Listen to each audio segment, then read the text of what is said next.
आज की कहानी एक परिवार के ऊपर है। एक परिवार होता है जिसमें दो भाई और एक बहन होते हैं। बहुत ही खुशहाल परिवार रहता है। तो उसमें जो भाई होते हैं सभी बहुत पढ़ने लिखने में सभी बहुत अच्छे होते हैं और उनकी पढ़ाई बहुत अच्छे से चल रही होती है। सभी अपने काम में व्यस्त रहते हैं। लड़की जो होती है बहुत मेहनती, बहुत पढ़ने वाली, बहुत अच्छी होती है। उसका काम सिर्फ था कॉलेज जाना आना, पढ़ाई को अपनी पूरी करना। लेकिन जब वो कॉलेज में थी बहुत खूबसूरत लड़की, तो उसके पास में एक रॉन्ग नंबर से कॉल आने लगती है। उसने उसे 10-20 दिन 15 दिन तक इग्नोर किया, उसकी तरफ ध्यान ही नहीं दिया और वो डिस्कनेक्ट करती और रॉन्ग नंबर बोलकर छोड़ देती थी। फिर क्या था कि वो कॉल उसे फिर से आने लगी और क्या है कैसे हैं। तो इस तरह से देखो, इस उम्र में थोड़ा अटैचमेंट सा भी हो जाता है। जब बच्चे कॉलेज में चले जाते हैं तो उस लड़की ने उसकी कॉल को रिसीव किया और उनकी धीरे धीरे बातें होने लगी। लड़की को ये पता ही नहीं चला कि कब उसका अट्रैक्शन उधर की तरफ जाने लगा। अब वो करती क्या होता है कि धीरे धीरे उनकी बातें बढ़ती चली जाती हैं। उनको इस तरह से बातें करते करते लगभग 1 साल बीत जाता है। उधर लड़की के पेरेंट्स लड़का देख रहे होते हैं। कहीं पर लड़की रिजेक्ट कर दी जाती है, कहीं पर घर वाले लड़के वालों को रिजेक्ट कर देते हैं। ये सिलसिला उनका चलता रहता है। तो लड़की फिर अपने मन में ख्याल लाती है, छोड़ ये बेकार है सब, मम्मी पापा लड़का ढूंढ रहे हैं, शादी तो मेरी होनी ही है।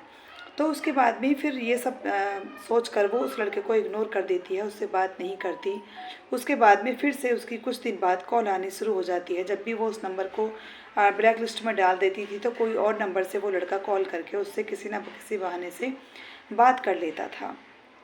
एक दिन ऐसा होता है कि उनकी बातें काफ़ी बढ़ जाती हैं और उनकी नज़दीकियाँ भी, मतलब बातें बहुत ज़्यादा उनकी बढ़ जाती हैं।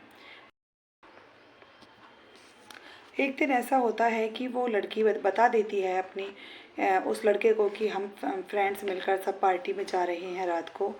तो बड़ा दुख की बात ये होती है कि लड़का वहाँ पहुँच जाता है, लेकिन दोनों ने आपस में देखा नहीं होता एक दूसरे को, सिर्फ उनकी फ़ोन पर ही बातें चलती रहती हैं। तो वहाँ पर वो कुछ लड़का बहुत बिगड़ैल और बदतमीज़ होता है। तो वो कुछ अपने फ्रेंड्स के साथ में मिलकर उसकी कोल्ड ड्रिंक में कुछ मिला देता है। मिलाने के बाद में फिर वो लड़की को रूम में ले जाता है।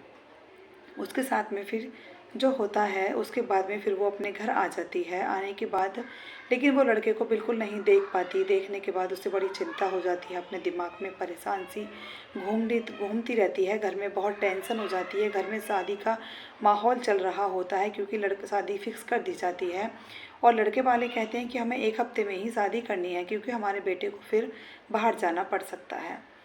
तो वो बहुत आनंद फानन में, बहुत जल्दबाजी में उसकी शादी होती है। सब लोग खुशियाँ मनाते रहते हैं, लेकिन वो लड़की टेंशन में ही रहती है और बहुत ज़्यादा परेशान रहती है। एक दिन ऐसा होता है आखिर उसकी शादी भी हो जाती है। शादी होने के बाद में फिर वो अपने ससुराल भी चली जाती है। तो उसके मन में एक एक्साइटमेंट रहता है कि मैं लड़के को देखूं कैसा है, पता नहीं कैसा नहीं है। तो उसने सोच लिया था कि मैं अपने हस्बैंड को बता दूंगी कि मैं प्रेग्नेंट हो चुकी हूँ। जैसे ही उसका हस्बैंड कमरे के अंदर आता है तो वो उसके पैरों में गिर पड़ती है और गिरकर कहती है, जो फैसला आपको सुनाना है वो आप सुना दीजिएगा, क्योंकि मैं किसी और बच्चे की माँ बनने वाली हूँ और ये मुझे अभी 4 दिन पहले ही पता चला है। तो जब तक सब चीज़ें तैयारियां हो चुकी थी शादी की, मैं कुछ नहीं कर पाई और मेरी खुशी सारी धूमिल हो चुकी है। मैं किसी बात को लेकर भी परेशान नहीं हूँ। तुम्हें मुझे तलाक देना है तो दे दो, आगे जो मेरे जीवन में लिखा है मैं उसी के साथ अपनी ज़िंदगी गुजार लूँगी। लड़का उसको उठाकर बिस्तर पर बिठा लेता है और उससे कहता है, कोई बात नहीं, मैं इस बच्चे को अपना नाम दूंगा और मैं तुम्हें जीवन में कभी कोई शिकायत का मौका नहीं दूंगा। इस पर लड़की उसकी तरफ बहुत ध्यान से देखती है और कहती है कि तुम इंसान नहीं भगवान हो, तुम्हें मैं क्या क्या बताऊं कि तुमने मेरी कितनी बड़ी टेंशन कम कर दी। और वो क्या उससे पूरा ठोक बजाकर पूछती है कि कभी ज़िंदगी में ऐसा तो नहीं होगा कि तुम एक सौतेले पिता होने के बावजूद भी जो भी मेरा बच्चा होगा उसके साथ में कुछ प्रॉब्लम क्रिएट करोगे। वो कहता है, ऐसा मैं कभी नहीं होने दूंगा और इस बच्चे को अपना ही नाम दूंगा। ऐसा होते करते वो चलता रहता है उनके बीच में। तो वो 9 महीने बाद एक बेटी को जन्म देती है। बेटी बहुत प्यारी सुंदर होती है। वो भी उसे बहुत ज़्यादा प्यार करता है जिस तरह अपनी बेटी को प्यार करते हैं। तो वो हर पल अपने आप को ये धन्यवाद देती है कि मुझे भगवान ने बहुत अच्छा पति दिया है जिसने इस बच्चे को एक्सेप्ट कर लिया। एक दिन वो जब लड़की 1 1 डेढ़ साल की हो जाती है तो वो उसे अपने पति के पास छोड़कर शॉपिंग करने चली जाती है। जब वो वहाँ से लौट रही होती है तो उसे बहुत चीखने चिल्लाने की आवाज़ आ रही होती है अपने बच्चे की। वो जल्दी से दरवाज़ा खोलकर अंदर जाती है तो उसको मतलब कुछ गलतफहमी होती है दिमाग में लड़की को, या जो भी होती है वो। उसी टाइम उन दोनों के बीच में बहुत बहस होती है और वो अपनी बेटी को लेकर अपने मायके चली जाती है। जब अपने मायके पहुंच जाती है तो वहां जाकर भी वो खुश नहीं रह पाती, बहुत परेशान रहती है कि देखो उस आदमी ने अपनी ज़िंदगी का रूप दिखा दिया। तो उसके बाद उसके किसी पड़ोसी का एक दिन फ़ोन आता है। जब उसे एक वक्त अपने वहाँ हो जाता है तो वो कहते हैं कि तुम्हारे पति का एक्सीडेंट हो गया है, तुम फटाफट आ जाओ। तो वो अपने माता पिता से पूछकर और अपने घर वापस आ जाती है। देखती है तो उसका पति सोफे पर बैठा हुआ मुस्कुराता रहता है। जब वो आ जाती है तो वो कहता है कि तुमने मेरी बात बिना सुने मुझसे इतना बड़ा झगड़ा कर लिया, जबकि कुछ था ही नहीं। वो अपने पति के पास में बैठती है। वो कहता है कि एक बार मेरी बात सुन लो, उसके बाद जो भी तुम्हें सज़ा देनी हो वो तुम दे देना। और वो इस तरह अपने पति के पास में बैठ जाती है। और बैठने के बाद में जब वो कहता है कि बेटी को बहुत ज़्यादा दिक्कत हो रही थी पोटी करने में, तुम्हारे जाने के बाद इसने पोटी की, तो फिर मैं इसको दवाई लगा रहा था, मुझे नहीं पता तुमने क्या सोचा और क्या नहीं सोचा। तो फिर वो कहता है मैं जानता हूँ तुम एक बहुत भली और एक बहुत अच्छी लड़की हो, तो जो मैं तुम्हें सच्चाई भी बताने चाहता हूँ, और इसके बाद जो तुम सज़ा देना चाहोगी वो मुझे दे देना, वो निर्णय तुम्हारा होगा।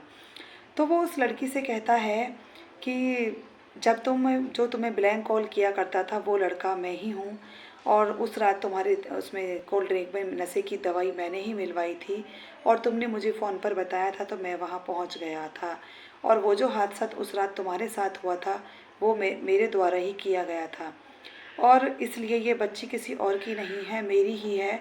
और उस दिन से मेरे मन में ये पश्चाताप चल रहा था, क्योंकि मैं ये जानता था तुम एक बहुत सज्जन, नेक और भली लड़की हो। तो उसके बाद मैंने तुम्हारे घर का पता लगाया और अपने माता पिता को सारी बात बताई, और मैंने उन्हें रिश्ता लेकर तुम्हारे घर पर भेजा। तो वो लड़की उसकी तरफ देखती रह जाती है और वो कहती है तुम्हें नहीं पता कि मैं कितने दिन इस तरह पल पल मरी हूँ, और एक तुम्हें सौतेले पिता की दृष्टि से 24 घंटे मैंने तुम्हें देखा है, और कितनी मुझे तुम्हारे बीच में मतलब गलत फहमियाँ रही। तुमने ये बात मुझे उसी दिन क्यों नहीं बताई थी, कि उस दिन मुझे ये डर था कि कहीं तुम इस बिहेव के बाद मुझे छोड़कर ना चली जाओ, और अब इस गलती की जो तुम मुझे सज़ा देना चाहोगी मैं उसके लिए तैयार हूँ। तो इस तरह से फिर वो अपने पति की बाहों में चली जाती है, और फिर दोनों एक दूसरे को सॉरी बोलते हुए अपने जीवन को आगे बढ़ाते हैं, और उनका जीवन आगे खुशनुमा इस तरह से ही चलता रहता है। गलती हो तो गलती